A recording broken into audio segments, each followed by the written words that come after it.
have had a good look around the room, I want to thank David Murphy and Scott McLean for the wonderful displays, Daniel and the displays we have on Roger and Bob back there. You'll see there's some things ultimately today that will be silent auction. Some of the statues, or the statues David brought, and also later on we'll have an auction as well for a copy of Daniel's Bigfoot at Bluff Creek that is signed by Patricia Patterson, Bob Gimlin, and Daniel. So I want to thank him for that. It's going to help with the expenses incurred. It's a wonderful item. We'll have a silent auction for that in the afternoon after lunch. It'll be on the back table. So thank you all for coming. It's a wonderful turnout. Yay! We'll get rolling here.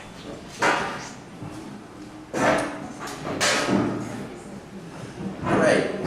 Welcome back. Our next speaker today is Cliff Barrickman. Cliff's been conducting field research for the better part of 15, 20 years. And he's someone who collects and trades in the available footprint casts out there. And today he's going to speak about the Patterson-Gimlin film subject over the course of the years from 1958 until 1967. So ladies and gentlemen, Cliff Barrickman.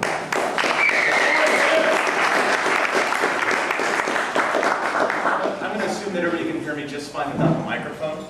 I've been a teacher for a number of years, so I know you guys can. To give a little background about myself, I'm nobody in particular, essentially. I've been doing field work very quietly on the side. I'm now entering my 14th year, to be technical about it. I'm 36 years old, so that's kind of a sizable chunk of my life so far. And of course, on top of those 14 years, you can add a lifelong interest since like 1976, watching the Leonard Nimoy and Search Ofs and everything. And the film's always fascinated me. And over the course of the years, I've essentially become a cast geek. I really do enjoy Bigfoot casts for some reason. I guess it's a foot fetish of some sort. And a few years ago, I was given the opportunity to come into the Willow Creek Museum and photograph the Tippis collection. A fantastic resource, by the way. So what I thought it would be fun to do, I know today is St. Patty's Day. I mean, this is Patty. It is St. Patty's Day in a lot of ways. And we talk about Roger and Bob all the time. And Roger and Bob did this, and Roger and Bob did that. And look at the size of the creature. There couldn't be a guy in a suit. Okay, it's not a guy in a suit. It's the real deal. So if she is the real deal, which of course she is, she's obviously a very large animal. She would be, all Sasquatches would be on the top of the food chain.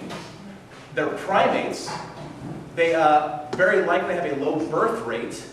So we would expect to see the same individuals in the same areas over the years, essentially. You go to one area, you often find the same footprints. For example, the 1958 Jerry Crew cast. If I can draw your attention over here briefly. This is a picture of Jerry Crew, the 1958 cast, taken at Bluff Creek. This is the same individual that Roger Patterson cast in 1963 at Bluff Creek.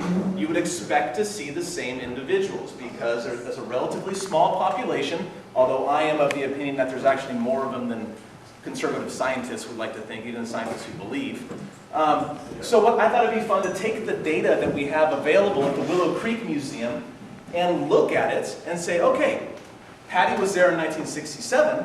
Let's see when else she was there as well. And very briefly, my opening slide here, I figured since MK Davis, quote unquote, borrowed this one, I'd borrow it for my presentation as well. And at the top here is a photograph I took, a panoramic photograph of the film site. I believe it was July of 2005. Lights. Lights? Thanks, Tom.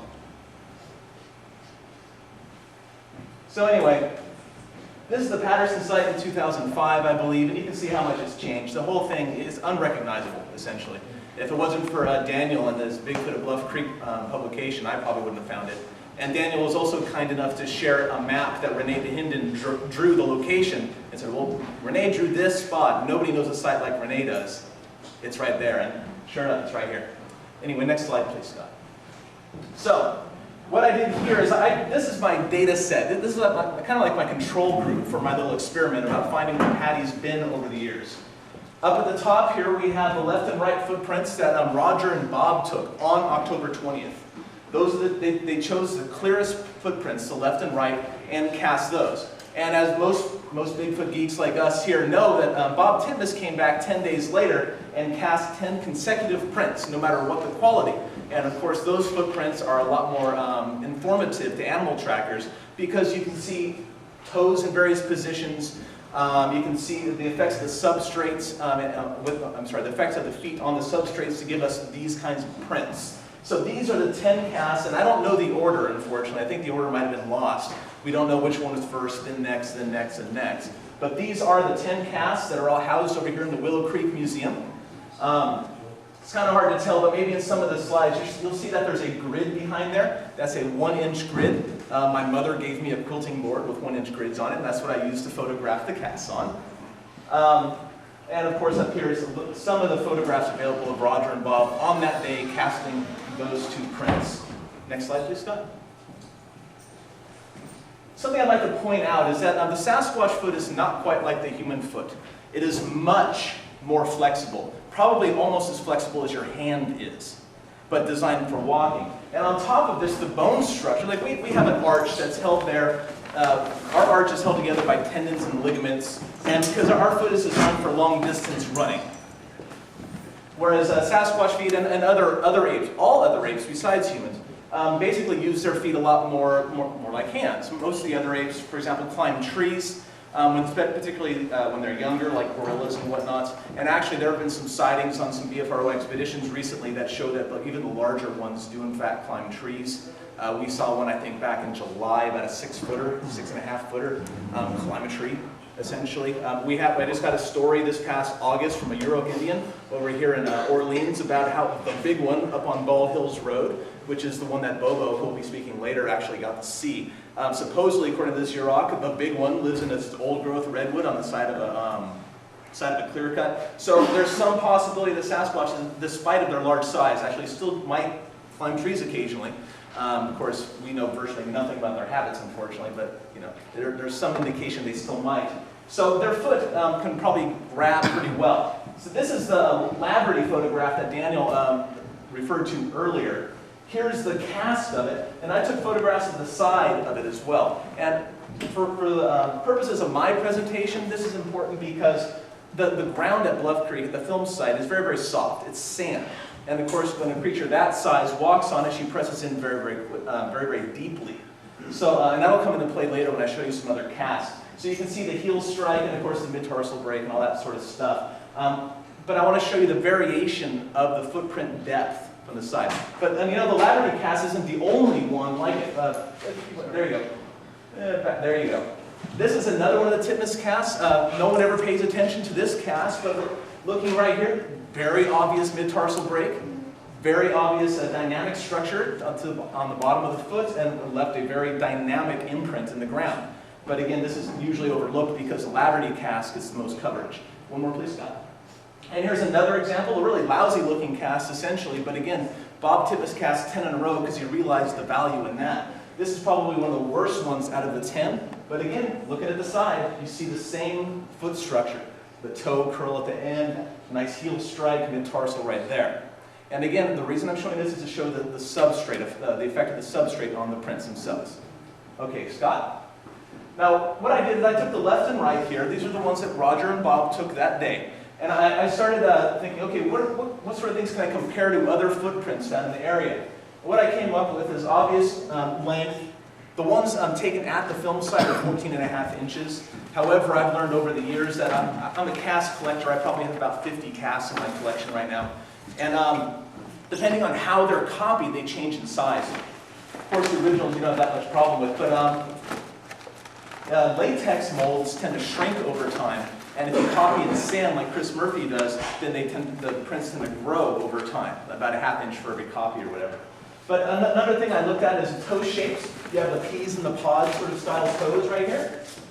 I noticed that this formula here shows us the toe size. The first digit is much, much larger than the second, which is larger than the third, which is larger than the fourth, larger than the fit. Although these in here tend to be almost the same size. I was looking for that in other casts as well. I also noticed that in patty prints, which isn't true of all Sasquatch casts, you have a somewhat straight line here and then an angle coming down here in most of the casts. And of course, you're going to find the angles different depending on what kind of cast, what kind of substrate. I call that the ball angle because I don't know what else to call it. I'm not an anatomist, I'm just some guy, you know. And then, of course, a relatively narrow heel. A lot of the Sasquatch prints you find tend to look very human, and a lot of the other Sasquatch prints like to are very large heels. But she has a relatively long, narrow heel. I mean, it is 4.5 inches wide, which is a lot wider than anybody's heel in this room, of course. But it's relatively narrow. Okay, Scott. Now, these prints, these are the original casts in the Willow Creek Museum of Bob Titmus cast taken on November 2nd, 1958. The original Jerry Crew casts were taken in October sometime, I don't know the date. So Bob Titmus was out here snooping around, and he found 4 tracks of the same individual. These are those tracks. And what Scott, why don't we go to the next one? So what I did is I took one of the casts, and I found the closest match I could out of the Titmus 10, I guess I can call it. And this isn't the best match that I can find. Well, this isn't the best match of all my comparisons, but it's a reasonable match. Meldrum, in fact, thinks that this is the same individual. I'm inclined to agree. I'm not going to say that, darn it, this is Patty no matter what, but I'm inclined to agree that this is the same one. Now, I know they don't totally look similar in this case, but the next one over here, why don't we do the next one, Scott? This is a much closer match, but this is from the same trackway. As you can see here, you have to look at the toes. Look at the angle of the toes in particular, I think, in this case. Now, a lot of people talk about this double ball situation, but it's actually kind of localized. You don't find that as widespread in Sasquatch casts as a lot of people think. It tends to be a localized thing here in Bluff Creek. And we believe what's going on there is that Sasquatches have a really thick fat pad on the bottom of their feet. Let's see, Freeman got some prints back in, I think, the 80s. One particular stepping on a rock, and I have a copy of the cast, and the rock is huge. The rock's like that, like 2 inches, but the Squatch just steps on it, keeps on going, and you can see in the prints how the bottom of the foot, the fat pad, wrapped around the rock and just kept going. So I think what you have here is that in this particular case, the animal stepped down in a relatively hard, and I believe it was wet substrate on a sandbar in Bluff Creek, in the vicinity of Notice Creek, if I remember right. And it didn't impact down very far. Like you saw earlier in the Laverty cast how the heel strike went down really far, and then the push off on the ball went down really far. What you get here, and I think I have a slide in a moment, shows you it's relatively flat, which indicates that there's a different substrate than the soft sand that you have at the film site. So I think that you get these double balls here because of the compression of the fat pad on the bottom of the foot when it's a relatively hard substrate underneath. Scott, let me go to the next one. Oh yeah, here's that same cast, and you can see you just don't have the topographic relief that you do on the Laverty cast or on the other Titmus casts for that matter. And I think that's indicative of, or that's where we get the ball, the double ball over here. Scott? Okay, coincidentally, 1 year later to the day, Bob Titmus was back in Bluff Creek, November 2nd, and he found more prints in 1959. These prints are, these are the originals right here. Scott? So what I did is I took, again, the closest match out of the Titmus 10 that I could find. And I'm just putting it out there. You guys can make up your own mind. I think it's a relatively good match, keeping in mind the things that I pointed out earlier. The ball angle, the toe size, the toe shape, and the general length. A lot of, some people will say, well, Cliff, this thing is 15 inches or 15.5 inches. Patty's prints are 14.5. But again, you think about the substrate. It's going to be different depending on where the thing walks. In fact, I think that this is a strong enough match that the ½ inch or so or 1 inch difference can easily be written off by the to the substrate instead of with a different foot or something like that. Scott? Here's the other foot. This would be the left foot from November 2nd, 1959. And of course, here's the closest match. This happens to be the Laverty one, Laverty print. You can see the big valley right here in the middle. But again, toe size, toe shape, I think is pretty indicative that Patty was around in 1959. The 1958 prints, I'm pretty convinced, but I think this is the real deal. I think this is Patty. And again, here's a side view of those last 2 prints. And you can see that, okay, so you have slightly different foot shape in some areas, but again, you don't get the impression depth that you got in the titmus casts. This photograph is from 1960. We don't know the date, but Peter Byrne was the photographer. Peter Byrne wrote away to Grover Krantz before he died, obviously, and said, well, hey, this might be Patty. What do you think? And Grover wrote back saying, you know, I think you're right. And so we don't have a cast of this, although Peter Byrne told me that he did in fact cast this print, and he gave the latex mold to Larry Lund. Now I went to Larry's house and I said, Larry, Peter says you have this cast somewhere. He said, oh yeah, right here, and he shows it to me. And it's not that print. I looked at the cast and I said, well Larry, let me ask you, here's a photograph of the print, here's the cast, is it the same one? And he looks and goes, well no, that's obviously not it. So we wrote away to Peter Byrne and he says, well no, that's obviously not it. So we don't know what happened to the cast. Larry Lund does in fact have a latex mold given to him by Peter Byrne, but it doesn't seem to be this print. I wish we knew where this was, and if any of you know, please let me know, a break or something. But again, if you look at the toe shape, the toe size, the angle, the ball angle, everything kind of matches up. You have that double ball, but again, look at the hard-packed undersurface here. You have a light layer of dust over the top and then a very hard-packed undersurface. And again, I think that's where we get the double balls from. Again, I think it's a very strong match for Patty, and this is 6 or 7 years before the film. This is cast by Al Hodgson and Betty Allen up at Bluff Creek. According to Al, he was kind enough to tell me the story of this one. Betty Allen, I guess, drove Betty out there because they had some rumors of prints and whatnot. Not a lot of detail to this. I don't know exactly what the substrate was. But again, so what I took over here out of the Titmus 10, I took the vaguest impression I could. And again, we have a pretty solid match. Just particularly look at the long, narrow heel. And you can see hints of toes up on top of the Hodgson print here. And again, they kind of go the ball angle or whatever you want to call that thing. I think we have a pretty strong match. In 1963 in October. Scott? Okay, here's another one. This cast is actually for sale at the Willow Creek Museum. I highly encourage you to buy it because it's Patty. Again, and this one's a little blobby also. So, but use your imagination. You can kind of see where the toes are. You have the angle. You have the shape of the heel. Again, a very, very strong match in my opinion. Scott, okay. This is the Blue Creek Mountain prints. Blue Creek Mountain is right above Bluff Creek. It's right next to Onion Mountain. And in 1967, John Green went out to Bluff Creek twice. Once earlier in August, the first week or two or something. And then he got all the way back home, and as Daniel mentioned earlier, he got a phone call saying, hey, there's prints down here. So John Green went all the way back down, almost the same day as he arrived back home in British Columbia. He came down again and photographed and cast all sorts of prints. And again, many of those originals are over in the museum, so I encourage you to go over there.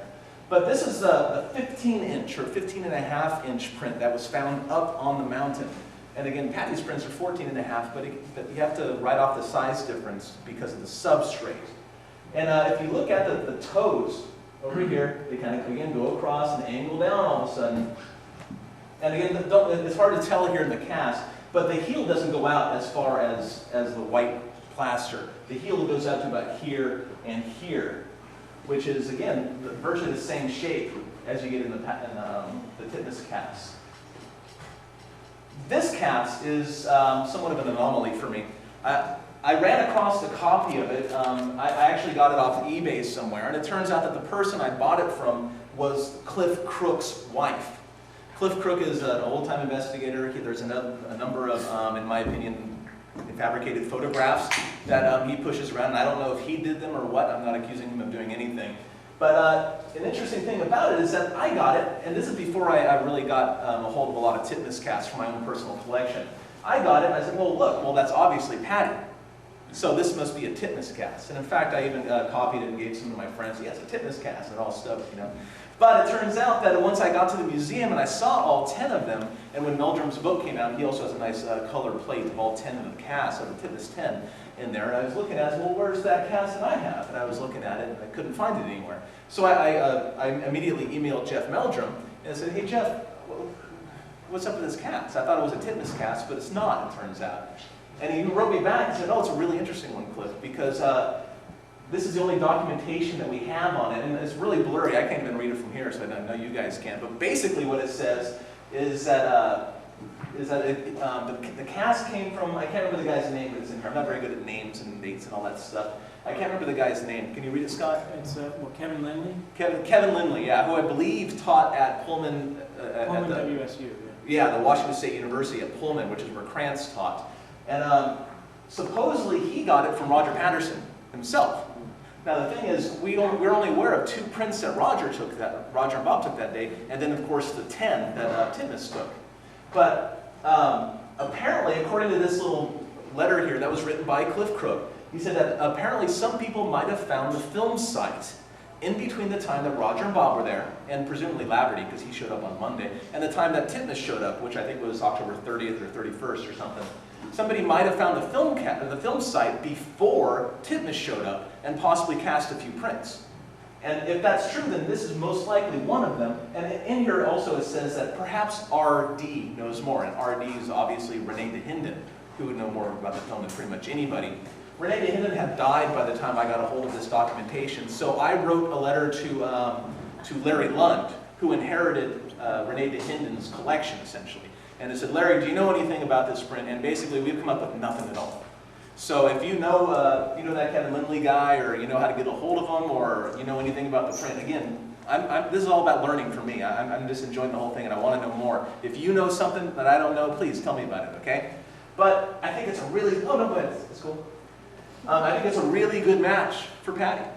And when I proposed that to Jeff Meldrum, I said, well, Jeff, look at this thing. I mean, it's obviously Patty. And I'm just a guy. I don't have anything at stake. I say obviously, and Jeff's very cautious, of course, and that's well, he should be. He writes back saying, it's a definite, reasonable match, I think is what he said. Whatever that means. But anyway, you can look at the shape of the toes, the angle that I keep drawing your attention to, the heel.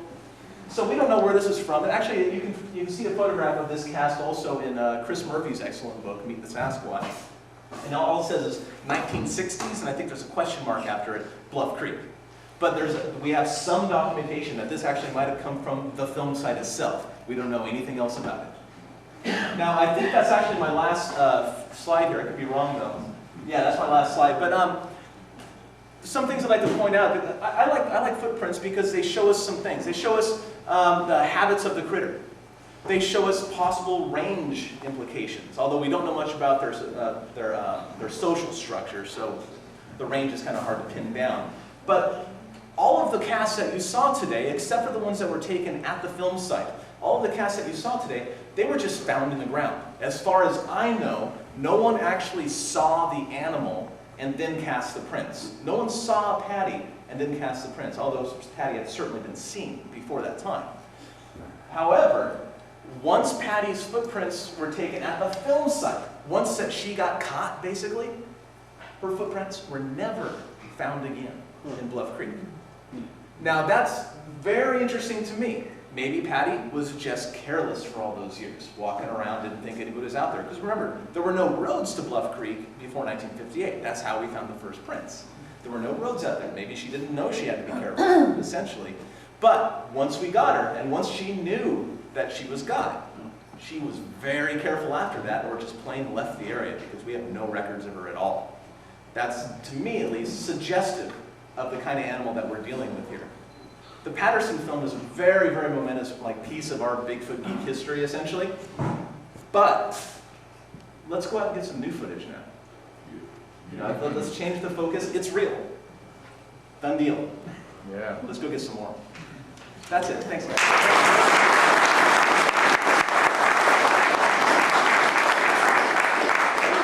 What's that? Okay, you got a print, and you put a plaster in it, Yeah. and then it dries and you clear it out. It would destroy the print a little bit, it wouldn't be the same. Oh, it absolutely anymore. destroys the print. So if somebody goes and puts another plaster in there, it won't be the same. That's correct. You can't cast the same print twice. So how could the people go and replaster the same print? They didn't. Oh, They didn't. I assumed that you said that somebody went out there another day, and then somebody went out there another day. But she left more than one footprint. Oh, so She they left were a lucky whole it line. wasn't erased, they were just there, Right. for everybody to come and take a plaster. Right. Nice. Yeah, lots of footprints available. Did everyone hear her question, what she was asking? If the footprints were cast multiple times? Yeah. Well, thank you, Cliff. It's very interesting. It's been great to be here. All right, thank you. All right. Oh, you know what? Also, just so you know, I brought some copies of the Patterson prints. If you guys would like me to talk to you a break, or we work something out. You know, basically, I'm not looking to make $1 million, but yeah. A little bit of time. Oh, if you'd like to give me $1 million for a account. Great. Well, our next presenter is a person who's done a lot of research, as you see on the wall, into the archival newspaper articles in the online archive that relate to the film event that we're celebrating today, and also the wild man in general. And I'll let Scott tell you about his book that he's put together. Scott McLean has been interested in this subject since he saw one late one night in North Carolina in the early 90s? 84. 84. And is a good friend and has also, as I said, done a lot of research that we now enjoy on the internet and in print. So let me introduce Scott McLean.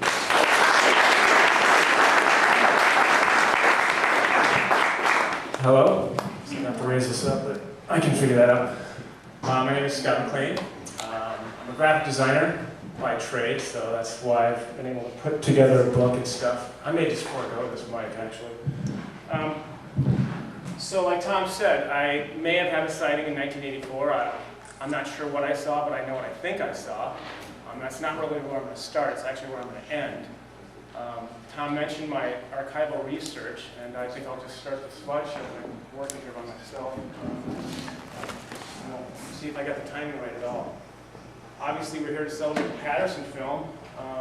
This is what most people saw in '67. I did some Photoshop work and created this image, which is a composite of a couple different images. And I think it's been kind of miscommunicated as to what the detail on this shows. But basically, it was a printout that Chris Murphy did in black and white that I layered on top of a colored image to get the two together. And you can kind of see where her leg cuts off, it's blurred. I mean, I did it all in Photoshop. So it's kind of a secret chrome on top of the color to get the full image. So anyway, that's what that is. I'd seen the Patterson film like most people as a child, you know, in the 70s and stuff, and, you know, had it in my mind, but I never really got into Bigfoot or anything like that. Never really studied it. I had this thing happen in '84. I just brushed it out of my mind. I've seen it. It's whatever. I'll get to that later. But so about 1989, when Big Footprints was out, this is the update of that, but I read Grover Kranz's book. I was a biology major in college, so it was interesting to me. And, you know, from a scientific standpoint, it was fascinating. I mean, this guy's going into great detail about what these things could be. And so that's kind of what got me started in the late 80s, is reading his book, and I went from there.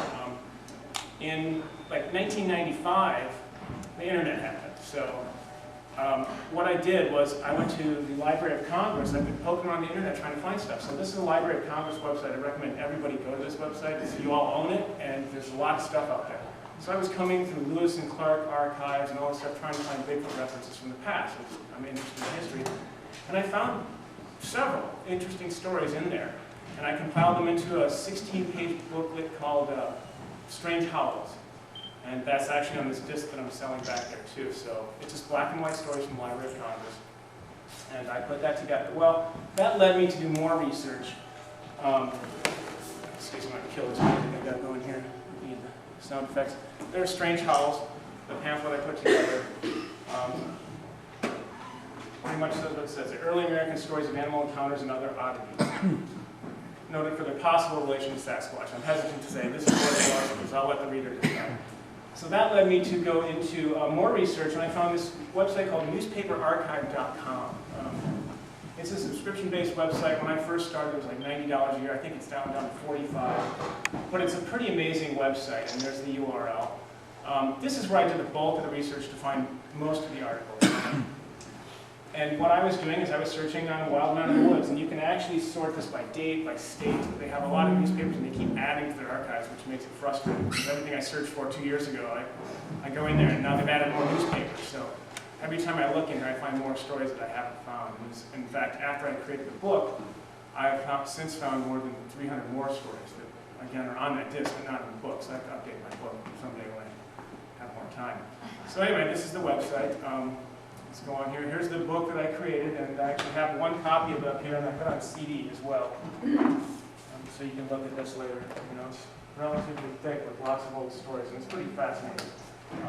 This is one of those stories I found. And this one I wanted to read to you because it's fascinating. It's California, 1891. I'm not sure exactly where Copiah Valley is, but I can find it on a map on the back of the map, so I'm not going to try. But I'm going to read this to you because it's fascinating. And this is just a couple paragraphs out of this article. And I think it's a really important article in that this guy claims that he sees this animal do many different things. Like he states it was in a tree, first of all. He looks up at it and shouts at it, and then shouts back down at him and jumps out of the tree. And so he runs away, drops his game bag, and this thing basically picks up his game bag and starts eating this stuff. Well, this is right after that stuff. So here's the statement. An effort was made to set the dogs upon it, but they crouched at their master's heels and gave vent to the most piteous whines. The whines attracted the attention of the nondescript, and it commenced to make the most unearthly yells and screams, at the same time fleeing to the undergrowth some half-mile distant, upon which the whole party immediately gave chase. They soon gained upon the strange beast, and it, seeing that such was the case, suddenly turned, and sitting upon its haunches, commenced to beat its breast with its hairy fists. It would break off the great branches of the tree that were around it and snap them as easily as they had been so many toothpicks. Once it pulled up a sapling 5 inches through at the base and snapped it in twain, brandished the lower part over its head much after the same manner a man would sling a club. The hunters, seeing that they had a creature with the strength of a gorilla to contend with, beat a hasty retreat to camp, which soon broke up, fearing a visit from their chance acquaintance. Mr. Smith describes the animal as being about 6 feet high, which is fascinating, it's probably a small one, and standing, which it did not do perfectly, but bent over after the manner of a bear. He also mentioned in the first part of the story, it's trotting on 4 legs, originally. So, like a bear, its head being very much like that of a human being. The trapezius muscles were very thick, and cited much in giving the animal its brutal look. The brow was low and contracted, while the eyes were deep set, giving it a wicked look. It was covered with long, shaggy hair, except for the head, where the hair was black and curly. So, pretty much just stated what that picture is of right over there, and that's 1891. So, this is the kind of stuff I found that was blowing my mind, because people are like, wow, you've got wild men of the woods in the past, but not real descriptions of hairy things. Well, I defy that. That's a pretty good description. So doing this research, I found a lot of stuff. And this, I'm focusing on the Patterson-Gimlin stuff. And, well, here, I want to show the URL. All these stories that I found, and all the stories in the book, by the way, if you're online, you can read them online for free. I have a thread on the Bigfoot forums, which has been mentioned. And it's in the media section, you might have to hunt for it, but if you want to write this URL down, that's exactly where you find the thread that I started. So they're all out there online. This is another story I found, and I found this one probably 6 months ago. I can't even remember exactly, but it's funny because it's 50 years ago today, 1943, so it's, I guess, what, 1887 or something like that. And again, Pine Ridge, there's been, and this is a reprint of what was in the paper, there's been some uneasiness on the ridge over the report to the effect that some strange uncouth creature has been seen in the woods. It seems that a party of surveyors was running lines through the timber and going through a dense thicket of small pines. They ran onto the creature, which confronted them with flashing eyes and gnashing teeth. The startled surveyors fell back to a safe distance and watched the animal. He beat his breast with his long, powerful arms and gave utterance to loud guttural roars that made the air shiver, as well as the spectators. The animal slipped away as one who wished to be undisturbed and wanted no trouble with mankind. After a search, the party found a kind of lair built of logs and slabs and brush, and judged from the bones of sheep and other animals that the creature was a carnivorous animal. His track is said to closely resemble that of a human being. There are many theories afloat. Some think it's an escapee from a freak show in Nevada, while others remember to have heard of such a thing somewhere in Dakota. The Indians have known of the creature's presence for some time, but do not consider it at all dangerous, but it has frightened some timid people half to death. So again, pretty much what people are talking about now. And these are just some of the stories I found. This is 1958. This is the Jerry Crew era that led into Roger Patterson writing his book. I love this one. The guy's pogoing big footprints, so that's how the footprints were made. I want to make a t-shirt out of this, by the way. That's great. And I think the next slide is just, again, facing, these are things before the Patterson film. This is 1964 in Pinecrest. It's another fascinating story. This is a story I really want to talk about. I have some extra prints of this. It's on the wall. And this is kind of an unknown guy. And he's from Fresno. He was a teacher. He's 39 years old. I think he's a Spanish teacher. And he heard about the Jerry Crew stuff. And so in '64, I think maybe even earlier, he went up there into Bluff Creek and started poking around. And this story details him, and it's a really great story, finding this track and casting tracks in 1964 on Bluff Creek. So this is a 15.5-inch track. And so, this guy's unknown. It says his name and address where he lives in Fresno, that he has a couple kids and their names. So he'd be 80 years old today. And so this is an area of research. I don't know if I can get into it or somebody else could, but somebody should try to get a hold of it. Maybe his son says, hey, these casts still exist, because that would be great confirmation of another independent person casting before Patterson and all that stuff. And Cliff, that's right in his realm. So this article is fascinating to me. This is Roger. It's a Vance Orchard article. Roger had gone up to, before the Patterson film, when he was writing his book, he went up and interviewed Vance Orchard, or Vance Orchard interviewed him. And so this is leading up to the Patterson film. And then the film, 67 happened, and that's what we got. I'm not sure exactly what's coming back to this. Again, the confirmation of the prints, which is really vital, that they've got the film and the prints too. And this is just some follow-up. Some of these articles you'll note that I got from a book that Chris Murphy's son had created, Daniel Murphy, and created this in 1995. And I didn't know about it. It's very similar to my book. In fact, he did it 10 years earlier. But he got stories, mostly, a lot from Canada, mostly from the 50s on. More recent stories that he actually had newspaper clippings for. But I got this book on PDF from Chris Murphy and printed it out, and I have a copy of it up here as well. And it's fascinating. I kind of made the cover for him because it wasn't a cover, so it looks like mine, but it's not my book. It's a good book, so you guys can look through it. It's got lots and lots of good stuff in there. So I printed out a lot of that, and that's on the wall too. And in terms of the wall, what I did was, starting in '58, kind of went through history. It's quasi-chronological, not exact, but that's all about the Patterson thing. Again, this is like the fallout after the film. Was it, all the investigators come in, we saw the film, not sure, that kind of thing. And you see the drawings that happen. This is an article that's up there, it's on the wall as well. It's funny.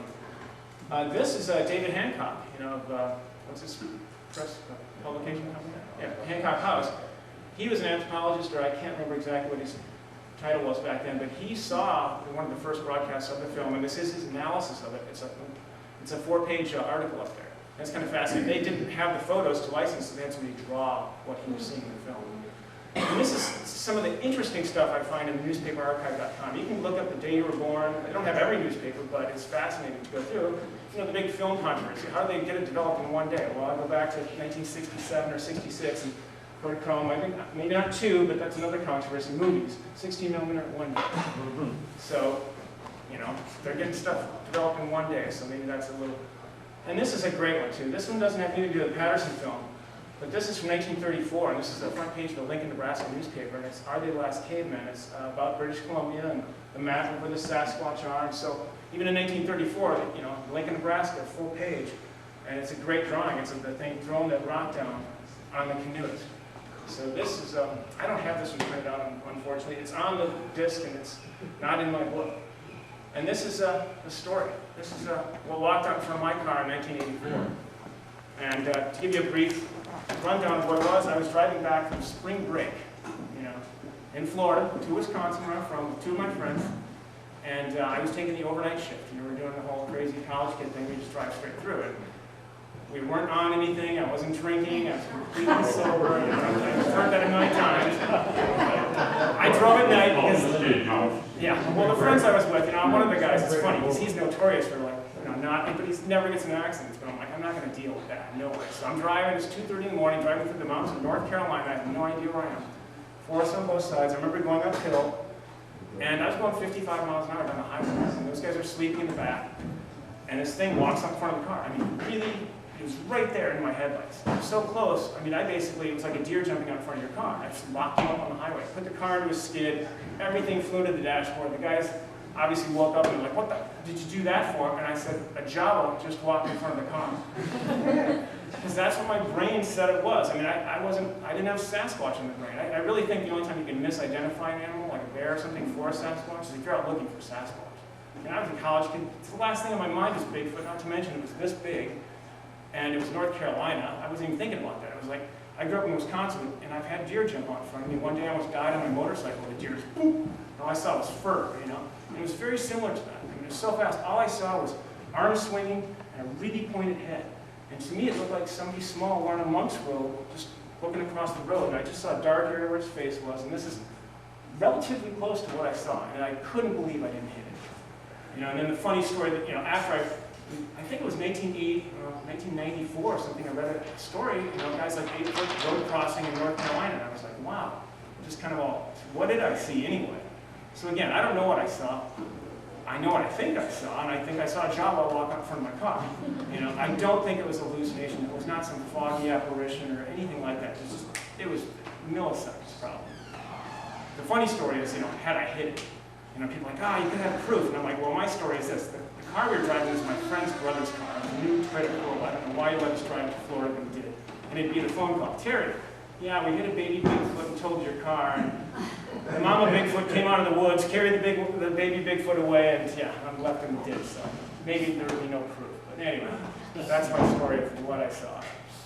And so, you know, for me, what the Patterson film does is it provides a concrete foundation for citing stories like mine. Like if the Patterson film didn't exist, I was like, I've seen a Jawa walk through, and then people say, oh, it could have been this or that, and there's nothing to reference it to. But, you know, I can look at the Patterson film and go, God, you know, when I saw this thing, its hair, I was like a witch hat pointed. And the only thing I can think of is the little one. It's probably got a cowl-like tuft of hair on top of an already pointed head, which makes it look like, you know, it was like that. I mean, it didn't seem pointed like that. So, to me, the film gives me something to solace. And I know other people have talked about the psychological repercussions of, like the 1941 incident that I know Daniel Perez investigated a little bit about this moose poacher in Canada in 1941, basically shot a Sasquatch, and he was freaked out about it, thought it was a crazy Indian or whatever, until the Patterson film came out. He said, oh, that must be what I shot, and it kind of calmed him down a bit. So, to me, the Patterson film is very important, even in that realm. So, anyway, and I'm going to leave on one last note, something you all need to go out and buy. I was in Eau Claire, Wisconsin this last week on vacation, and my dad comes back home and says, hey, I got this card for you. It reminds me of you, so I bought it for you. So here's a Halloween card he bought last week. It says, believe. You press the button, and the pumpkin and the eyes light up. It says, there's tracks across the inside, and it says, it's just more fun that way. Happy Halloween. Yeah. American readings, you don't need to get that.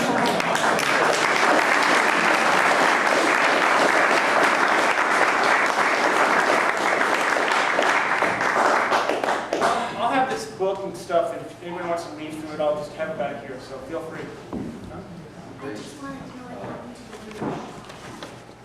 That's a story maybe Daniel, well basically what I know, and I don't know the story in particular, he walked up to it, thought it was a moose, because he thinks it was bent over like this, and he's looking at his ass end basically, and he was taught, you know, if you shoot it up the spine, they were poaching, and he won't ruin the meat, so that's what he thought he was going to shoot up the spine, dropped, he walked over to it, saw his hand sticking out, kind of kicked it. That's 1941. There was no Sasquatch or Bigfoot then. He thought he killed a crazy Indian or something. I think he stood around the site for a few minutes and then booked it and got out of there. You know, because he's poaching moose, which you can't do. So you may want to ask Daniel about that, because he did do investigation about it. So it's a fascinating story. And that's online, I think, in the forum as well. Right. The question was about the 1941 moose hunter in Manitoba. But that's one of the fascinating things about this research. You start looking into the past. Like one thing I did find that's completely inconclusive and weird is this. I found a series of stories from Canada about these deer hunters who were murdered. And it was a father, his son, and his son's friend. And it's in Gaspé, Canada. And the reason it became famous is it was the last capital punishment case in Canada. And they find this hunter and his sons basically in two different locations, I think a couple miles apart, and they're missing their heads. No heads, and their guns and stuff are laying in the bushes. And, you know, and so anyway, this old prospector, I happened to see them on the trail. They interviewed this guy, and they basically tried to pin it on him, and they did pin it on him. Took him to court, to his death. He denied he ever did it. And he went to put him to death for the killing of those people. And I found all these articles, and a lot of the investigations that came out after the fact were the bullet holes they were accusing him of most of the bullet holes weren't maybe bullet holes, and so it seems like shoddy detective work. And for me, I know the animal's out there. So when I hear about bear hunters missing their heads in the woods and their guns are laying around, it makes me scratch my head. Were they heads ripped off or cut Yeah. off? I don't know. I mean, I don't think the articles I read in the newspaper from the time was 1953, and they didn't really go into that kind of forensic detail, but, you know, the guys are decapitated. That's the one that Rick Knoll was talking about on that bib cast, right? The headless valley, or it's called headless. No, it's not that at all. That's a different thing. That's older. And I did find one article about that headless valley, and it's in the book. It really doesn't describe Sasquatch at all, but it talks about that tropical valley and gold prospectors and people were found murdered. But no, this is just never associated with Sasquatch in any way, shape, or form. It's just a series of articles I came across because it made big news in Canada in 1953. And they put the guy to death. And I'm thinking, well, you know, Sasquatch wasn't on their list. You know, as simple as that. They're looking for a human who murdered for monetary reasons, and I'm like, well, guns are laying in the bushes still. Anyway, there's a lot of stuff out Jay, you there. got a question? Yeah, there was another article exactly like that on the Oregon-California border logging. The logging crew was up there, and this was a big group. They had families there, and this almost exact same thing happened to them. And they sent out a recovery group to go after them, and they also got torn apart. And I don't remember if I read it from your stuff or if it was I found it online myself. Probably found it online, yeah. There's a couple, you know, people say these things aren't violent, you know, blah, blah, blah. Well, I hate to say it, I found They these had stories. shot at these originally, and that's what caused it. Well, that's why, you know, these guys were in Gatsby, Canada, thing.